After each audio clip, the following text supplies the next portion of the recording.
All right, hi guys. Hope everybody enjoyed some lunch, and wanted to thank you again for coming up to the Tech Talk, and had a chance to get some raffle tickets. I know that's a good cause, and there were some questions about what all is included in it or what the raffle is. What's that? We still have more left. Okay, perfect. So we've got any color tumbler is on the raffle, or any color belt. We're going to give away any color hat, one of the shirts, and one of the hoodies from GMP merchandise. And then Jordan's got a hat and a shirt combo that is going to be given off, and then we're also going to be raffling off a $250 certificate towards a Capristo exhaust. So those are in the raffles. You can see John while we're kind of going through this up here, and thank you everybody for making that donation. That's going to be going to a really good cause. So we really enjoy these events and appreciate everybody coming up to them. And I wanted to thank Richard and Chris. They're both here from the Lake Norman store. And Richard's the store manager. Chris is one of our technicians here. And appreciate you guys getting everything set up, getting everything ready, and for what you do up here at the location. So it's a great honor to work together with some of the industry's most recognizable brands, and Capristo is just that. It's a German-based company, and we're focused on German cars, so it aligns really, really well. But also some of the design and the engineering features that come with the exhaust. So it's really great that Jordan came up here, donated his time this weekend to educate us and educate everybody onto exhaust design and development. So Jordan, thank you very much, and the floor is yours. All right. Hopping right into it. I'm Jordan Mara. I'm the Director of Operations for Capristo's USA North American distribution. So pretty much out of the 450 dealers we now have, that all funnels through our warehouse down in Florida, where we do all the fulfillment. As Steven had touched on, all of the exhausts are made in Sundern, Germany. So if we don't have something in stock at our warehouse in Florida, it would drop ship directly to you or whatever shop is doing the install. But my background coming on, I've been with the brand for 5 years now, so I'm very familiar with the product line and all the changes we've made in that time. My history before that, I was in motorsports for 12 years, event operations, which is actually kind of how I segued into this. Capristo is actually now the technical partner for Lamborghini Squadra Corsa. So all of the Lamborghini race cars in the Super Trofeo series and the GT3 cars are running a Capristo exhaust. So that's kind of how I made my connection with the brand, was through meeting them at the track and then coming on. So that kind of tells you where we are now as a brand. Obviously, Lamborghini is only going to partner with a company that they feel produces a product of the caliber of what they're producing as a brand. And our technical expertise in exhausts for the last 25 years is what got us to that level. I think the interesting thing going on the history of the brand, that a lot of people probably don't know, when you think of Capristo, there's a brand association for a lot of people of directly linking it to Ferrari, because that's where we started as a brand back in 1990. Everything is made in Germany, but there's Italian passion. Obviously, Antonio Capristo, the owner of the company, is Italian. Historically, going way back, he was the German distributor for Tubi exhaust, one of our competitors. Coming into 1990, a larger distribution company came on, offered Tubi a substantial amount of money to take over that distribution. They gave him the option of, you can either match that or figure something else out. So very similar to kind of the Ferrari Lamborghini story of Ferruccio telling Enzo that he could design a better transmission and some suggestions. Ferruccio then went and started Lamborghini. Ironically, Antonio said, well, if I'm going to throw a bunch of extra money at exhaust systems, I'm not going to give it to you to keep this. So he started his company.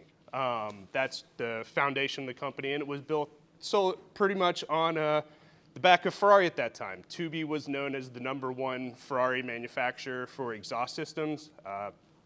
All the car magazines you look into, you'd see the Tubi ads for aftermarket Ferrari exhausts. that's where he started right off the bat with the 328, 348, and then the 355 is really what kind of launched the brand really big.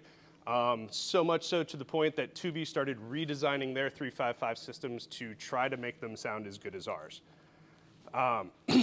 Moving forward from that point, we were doing all Ferrari. We were also doing tensioners, water pumps, anything we could do to improve the quality of the vehicle, starting at that Ferrari level. We moved into Lamborghini in the late 90s, and then in the early 2000s is when we started doing Audi and Porsche and Mercedes-Benz. Ironically, obviously we're here talking about Audis. Audi now makes up over 20% of our global sales for the brand. So while we started in Ferrari, it's obviously now segmented a lot different. We make exhaust for 15 different marks, with Audi being a very important one for us. We launched with the R8s, the RS4 B7s. I think I was talking to you. Yeah, we were talking about your car. So that was one of the ones that kind of cut our teeth on. Obviously, there's a lot more Audis out there than there are Ferraris and Lamborghinis, so it's a much bigger market. Makes sense why it was logical to move into that.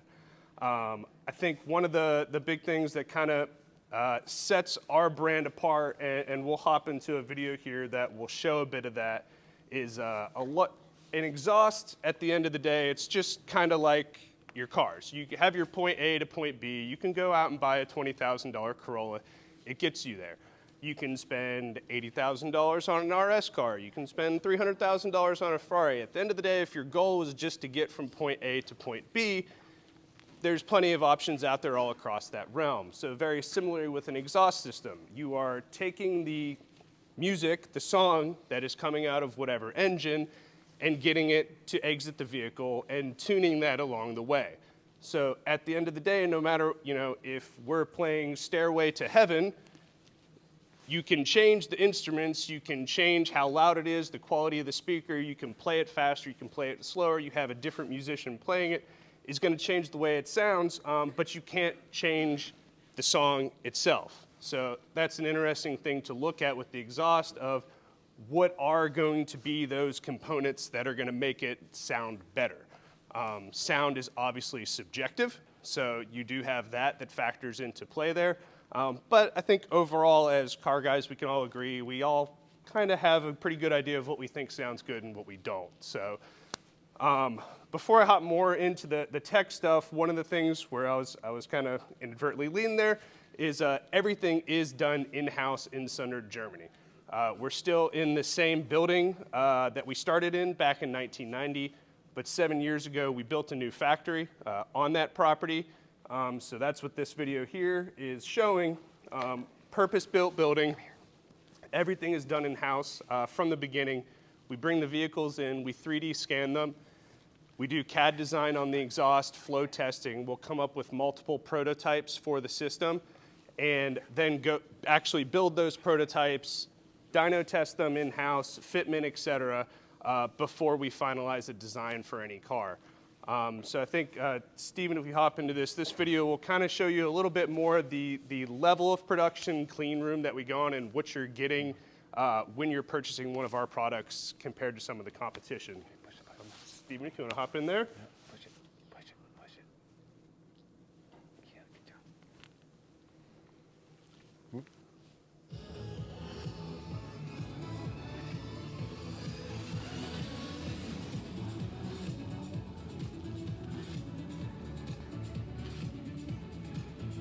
job. TC.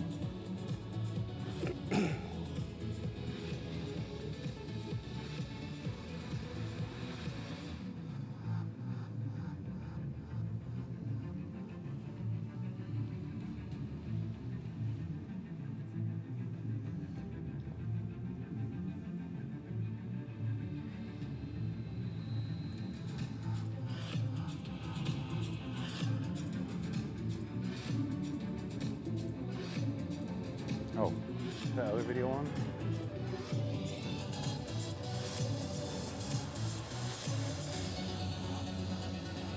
Same video? Is it playing the other one on the back? Huh? Is it playing the other one? No, it shouldn't. Okay. You just stop it right there.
So kind of gives you an idea behind the scenes, just looking at the fact there's a lot of brands out there that can make exhaust systems. You can go to shops up the street corner that make exhaust systems, but they're buying parts off the shelves. They're welding them together. There's not the level of quality control, not the level of fitment control. So from point A to point B, like I'm saying, every component of this system that you see up here is built in-house in that factory in Sundern. So that's how we're able to have the level of quality control that we do have, perfect that sound, ensure that every video you see online of one of our systems, your car is going to sound exactly like that. Your fitment is going to be exactly like that. And that's one of those big factors that comes into play on any system is you got to look at it. Are you looking for that immediate return of you want it to sound good today, or do you want it to sound good 10 years from now when you still have that car, or you've sold the car to the next guy? Are they going to be having fitment problems or rusting, et cetera? So you're ensuring that long-term endurance, which again goes back to kind of touching on why we partner with Lamborghini. They've seen the quality of our products, and that's why they're using it on their race cars so that they don't have failures on those levels. Big thing, and Steven, I know we're going to kind of hop into some more like breaking down technical details, but one thing I'll point out right away that I know we had touched on, thing that sets our exhaust apart beyond all these additional elements like this of the quality control and the level of manufacture is the actual material that we use. We use a T309 stainless steel. Sounds like a lot of blah, blah, blah. But you see 304 a lot, you see 306 a lot. We're the only manufacturer using 309. What does that mean at the end of the day? Yes, it is just a number, but it's got to do with the alloy mixture of the steel that we're using. There's about a 20% difference between the different alloys that we're using here in the mix. The reason we've settled on the 309 is it has the best heat resistance levels of keeping structurally as you go up, as well as corrosion and lack of resonance. The reason you don't see 309 being used in other manufacturers is the raw material of 309 alloy costs twice as much as 304 and 306. So that's why everyone uses 304 and 306, because it works. It doesn't last 15, 20 years, but it works. And the average life cycle on a lot of these cars, some guys might only own these cars for 4 or 5 years. So what does that company really concern themselves with of that long term? That's just the different ethos that we have as a brand. We want to sell you a product that's going to last as long as your vehicle. You're buying a high-engineered German sports car, sports sedan. We want to make parts that are going to match it for that.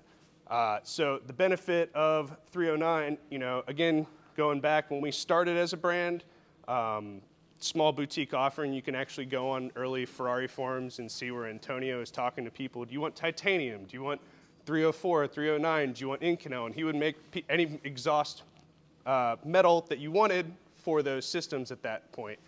Since then, and from years and years of development, we've settled on the 309 as this is that ideal mixture of, performance, cost, ensuring that you don't have the resonance on the sound, and ensuring that we're going to be able to deliver the same product that's going to last long term.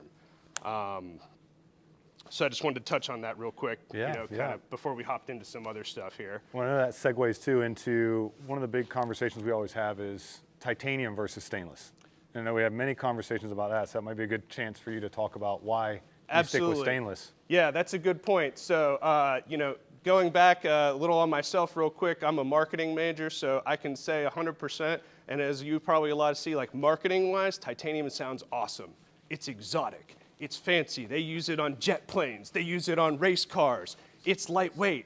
We could go on and on with all these things that sound so cool about titanium. So let's boil into like the scientific reason of why titanium is not ideal for a street car. Sounds great on a race car. It's lightweight. It's thinner walled. So those two components right there are fantastic on a race car where you're trying to minimize your weight as much as possible. Things that titanium does not like. The number one thing that titanium does not like is heat cycles. On a race car, that's not a problem. You start up the car, you bring it up to temperature, it goes out on track, you do a 45-minute sprint race, you do a 3-hour enduro, whatever it is. It's staying at that operating temperature the entire time. You come off the track, it cools down. We're done.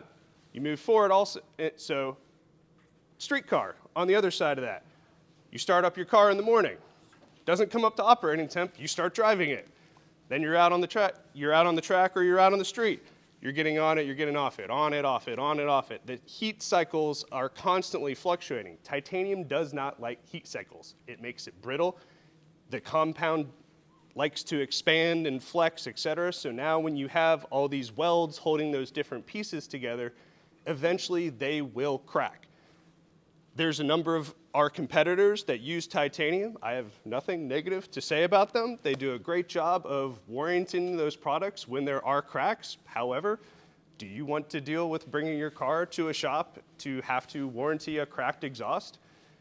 We get a lot of guys and, talk about, I really like the way titanium sounds, or, I'm trying to make a lightweight track car and that extra 10 pounds. And I always kind of like to joke with guys a little bit. It's like, one, titanium's even more expensive than stainless steel. Two, so let's say your average $1,000 to $3,000 price difference going from a titanium exhaust to a stainless steel exhaust. It's like, I like to tell guys, it's like you take that $3,000, you can put lighter wheels on the car, you're going to notice a bigger difference. You can put better tires on the car, you're going to notice a better difference. Or you save that $3,000 and eat 1 or 2 less cheeseburgers a week, and you're probably going to lose 10 pounds. So, you tell me. And then we come back to, again, just that, kind of long-term reliability, endurance part of it. On a race car, if that part fails, it doesn't really matter. For example, we have a Super Trofeo car that we run. The budget for that car for the year is about $2 million to run that program. If we have to replace a $5,000 part, that's factored into the program. If you have to replace a $5,000 part on your street car, you're probably going to be pretty upset. You don't factor that into things. You bought a $5,000 exhaust, you expect it to last the life cycle of your car. So that's why we use T309 more than anything.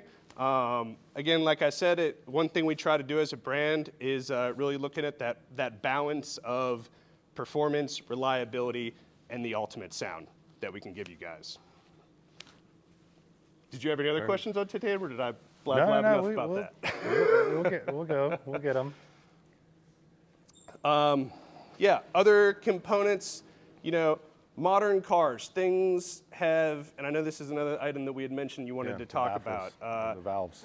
Valves and baffles. So a couple different things, and again, start off with, that's one thing that sets us apart. Our valves are patented, they're built in-house. We're the only manufacturer that makes our own valves.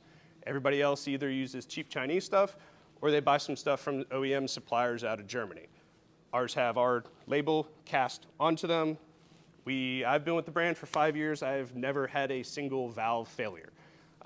The only thing that you occasionally will have fail on an exhaust after 10 to 15 years is this diaphragm right here. And that's because you have a rubber diaphragm in it that allows the opening and closing action. That's an $80 replacement part.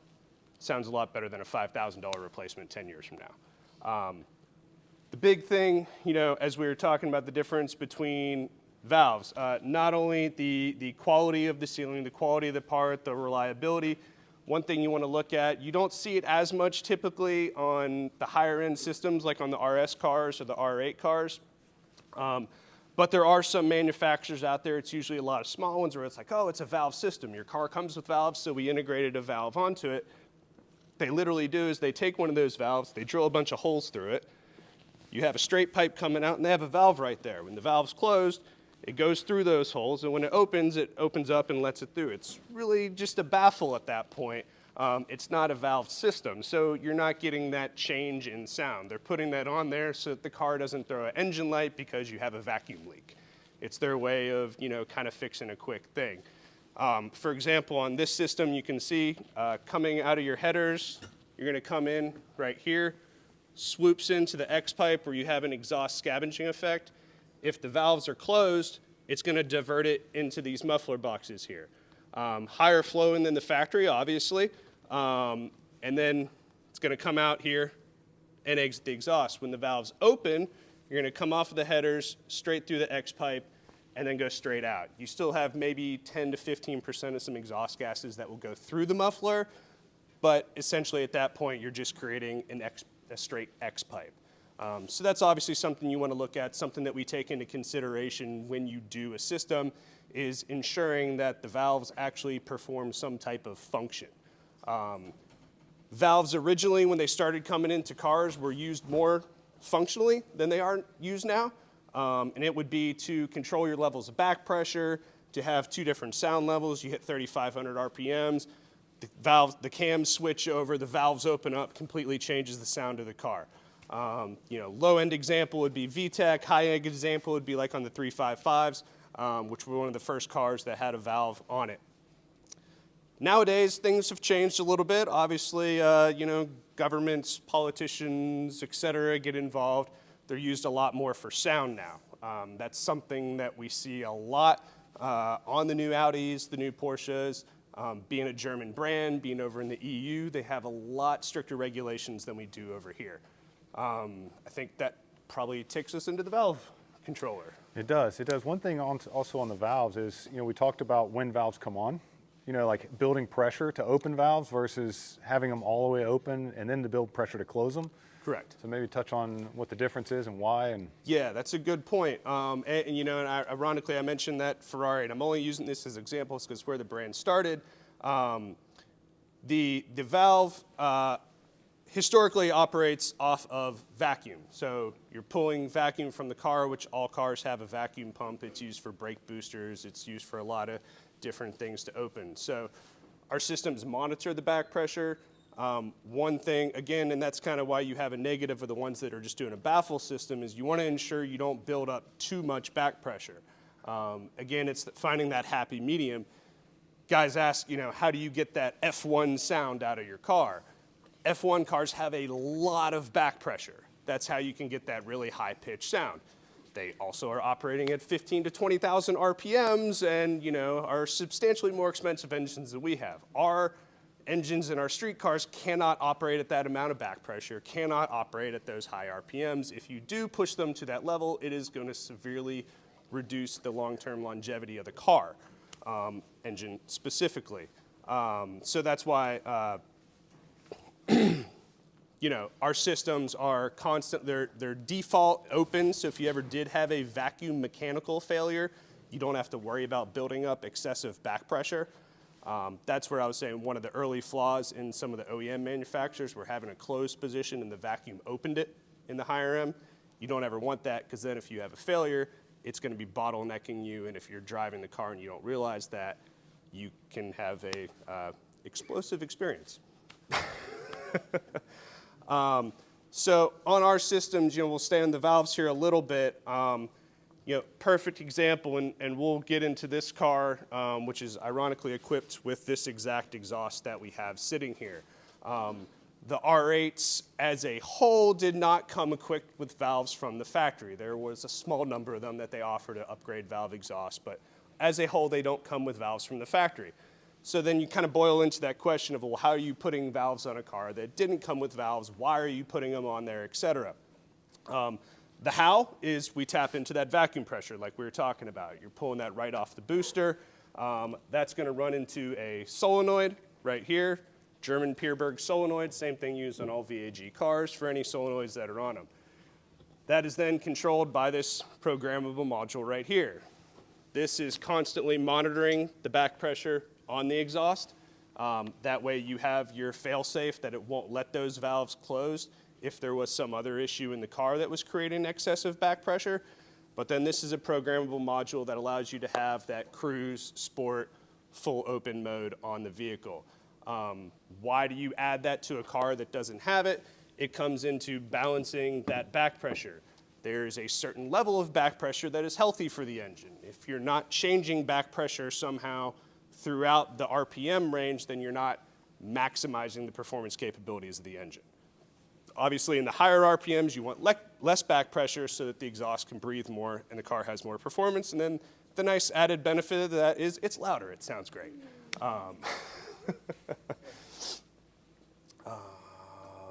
So that was on the valves. Ribbing. Ribbing, Right. yeah. Yeah. Explain to us, Yeah. something that's unique on these systems is the ribs on Correct. on the muffler cans. Exactly, yeah. They're not just for his or her pleasure. These ribs do have other purposes. Another patented design that we do have here. You saw in the video where they're actually stamping these pieces out. These aren't just off-the-shelf pieces that we're bending. They're getting stamped to add these ribs into them. What that does is, from a mechanical perspective, it's adding that structural reinforcement so that you don't get resonance inside that chamber. One of the things I think we can all attest to, especially looking, probably in the last 15, 20 years, is you got a lot of the Honda tuner race rockets, and you hear these cars driving around that just sound terrible. They have an awful sounding buzz, being, hornet's nest, wasp sound, and the reason for that is resonance. They're cheap, thin pipes, they're cheap, thin mufflers, so everything's just kind of rattling and creating that sound. So what these do beyond just the material choices that we're using in the wall thickness is it's further reinforcing the primary resonating chamber, which then goes back to that other level of, the speakers for the sound of the music that you're listening to. What's the difference between, just like, again, like we were talking about, what's the difference between the $50 computer speakers and the $10,000 speakers you can go buy at Magnolia Sound Advice? It's the level of technology, research and design, et cetera, goes in it to optimize that to get your ideal performance. And that's kind of that. Yeah, that's good. And we talked about, too, one of the things we talked about last night was weight. The balance between how thick do you make it and how much weight do you save, and figuring out that balance. Yeah, that's and I think I touched on that briefly. That goes into, you got to look when, again, where we're talking about the differences between a race car, maximum performance, street car, et cetera, is finding that nice balance.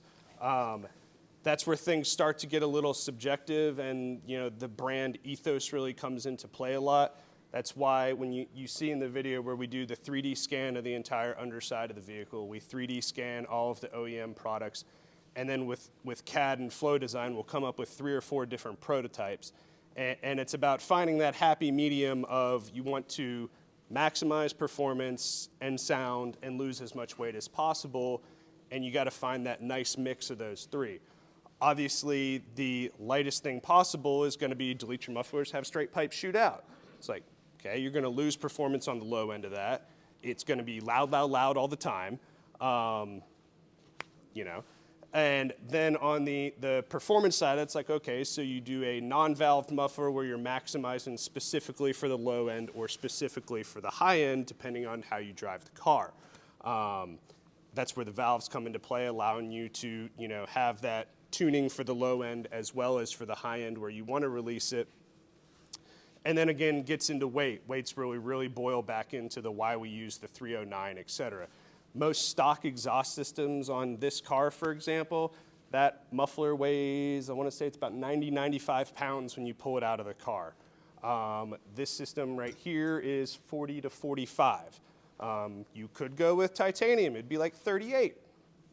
It's like, but then you start to roll into all those factors that we're talking about. It's a mid-engine car, so your primary heat source is right next to your muffler. If you track the car hard, you're getting back into heat cycling, et cetera. So that's where, we make that choice of the material that we use and ensuring that you have the right thickness wall. Titanium is typically thinner, so that's why overall titanium exhausts kind of have a more tinny, high-pitched sound to them. It's not a bad sound by any means. It's definitely subjective, but that's kind of why you hear a different resonance overall in titanium versus stainless steel. That's something that, us as a brand, we don't like. We don't like resonance whatsoever. And, that kind of boils out that balance factor we were talking about.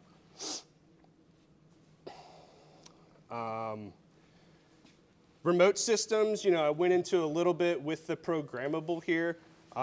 We have a couple things we offer, like we have a key fob remote that allows you to make those changes. This is also actually how you change the levels of back pressure that it allows in those different settings.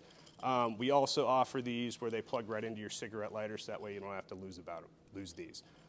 Personally, that's kind of what I like. I mean, most times 9 out of 10, you're going to either want to drive the exhaust with it open all the time, and it's occasionally when wife, girlfriend, you got a business call, et cetera, you want to close it up. Other than a tech talk like this where I want to stand next to the car and open and close the valves, I personally don't love a key fob as much as something in the car, but we offer both of those choices for you guys. I think one other thing maybe before we shift into this, did you want to talk about carbon a little bit? Oh, absolutely. Yeah. You know, one of the things we all know that electric cars are coming. So Capristo's challenged with how many exhausts can we sell in the future. So they are pivoting, and the level of what they're doing next is pretty impressive.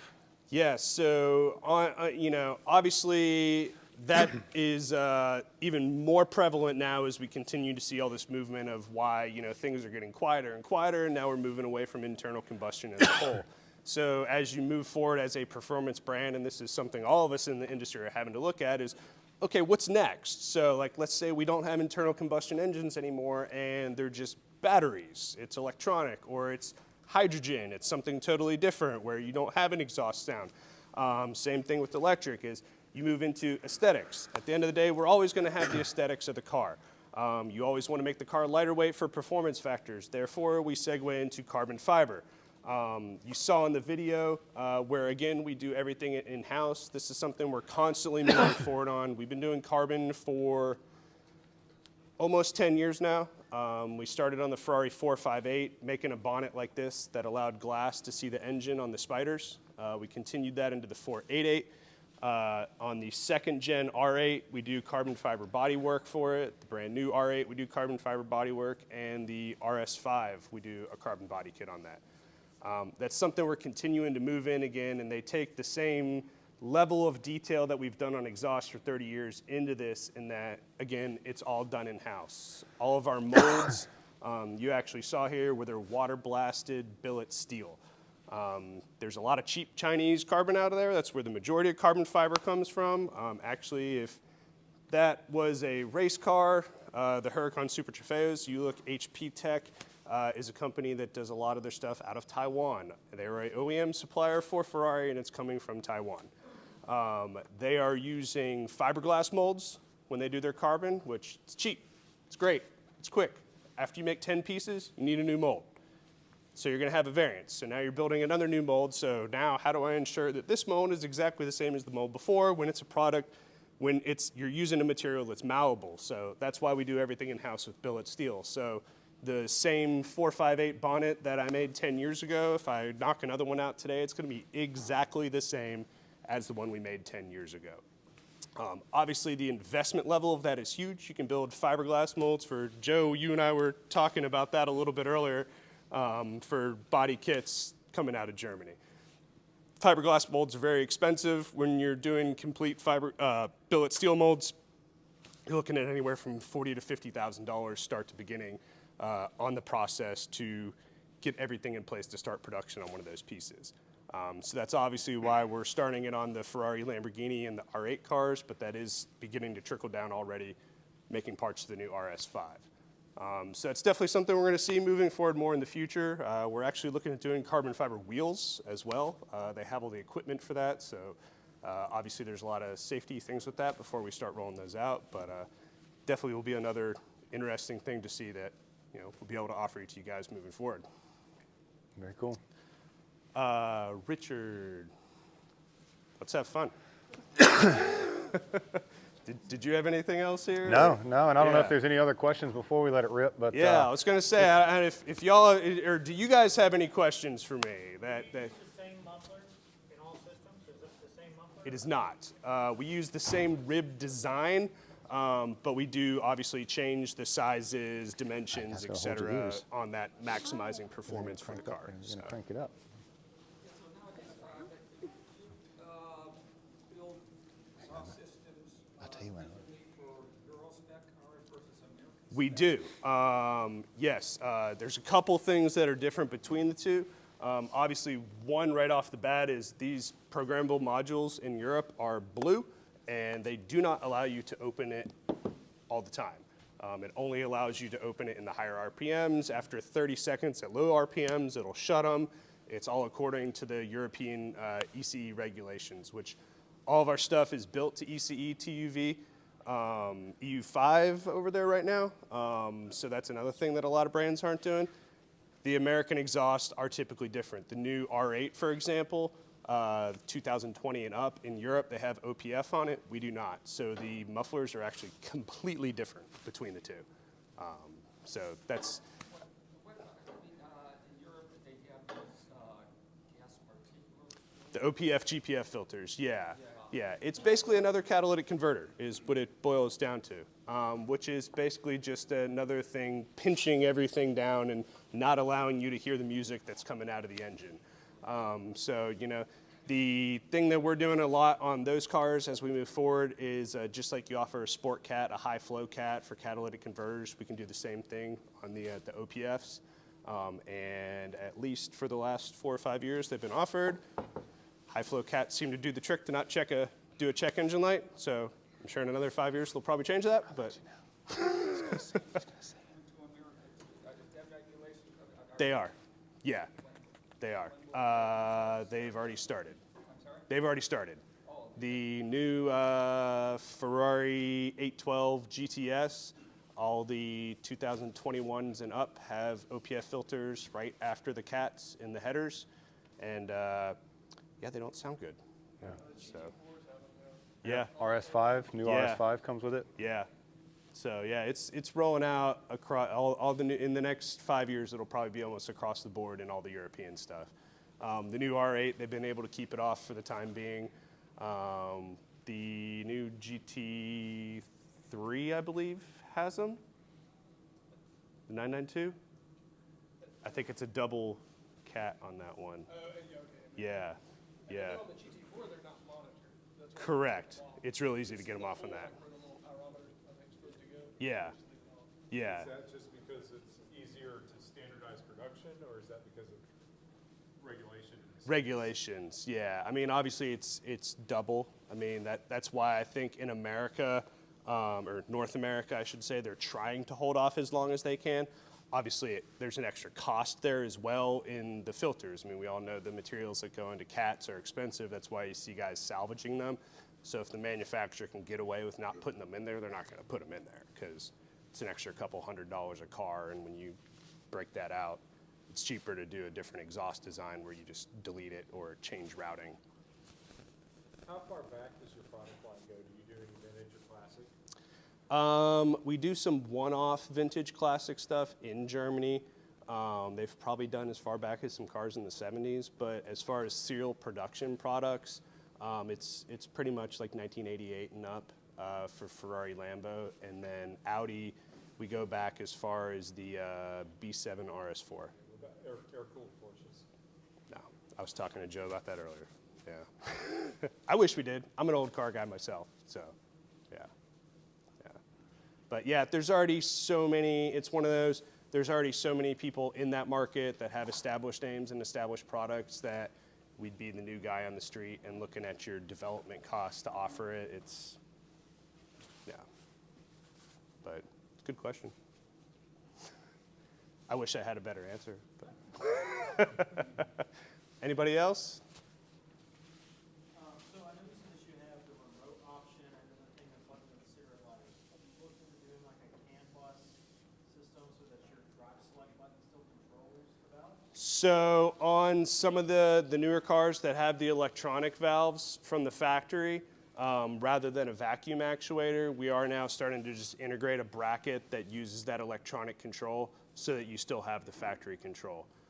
It's model to model. I could dig into that with you, but Audi RS3 uses electronic valves.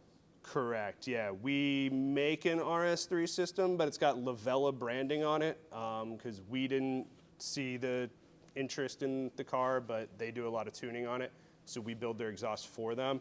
But yeah, that one uses vacuum. That one does not use the adapters, so you would have the additional module outside the drive control on that one. Yeah, that's kind of one of those weird third-party ones we do. Yeah, I mean, outside of our brand, we do some OEM supply, obviously, as I talked about with Lamborghini on their race cars. There's also some, I would say, high-end automotive parts marketing companies that we make carbon components for. We label them under their brand. So we do a lot of production like that, and obviously like RS3 is one. Some of the Alfa Romeo stuff for auto art we make for them over in Europe as well. But we're moving away from that. It's kind of doesn't really help us that much. Did anyone else have anything? Well, this thing sounds a lot better than I do. So Richard, if you want All right, cover yours. to crank this up, and we can kind of end on that high note. Good note.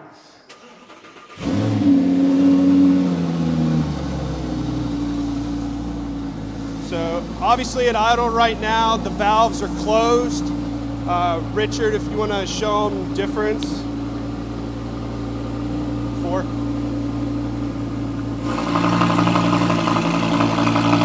Pretty substantial difference when you open the valves.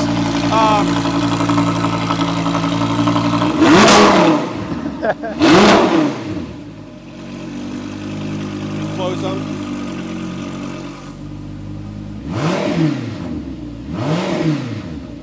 So gives you the capability to start it up in the neighborhood at 4 o'clock in the morning and not drive everyone crazy.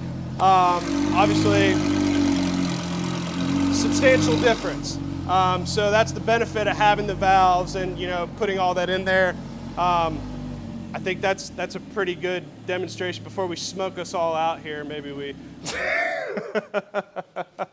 So I think, at the end of the day, I can talk all day, but hearing the product is kind of the biggest thing. Hearing what the valves do, the capability of that. And, at the end of the day, like I said, there's plenty of options out there.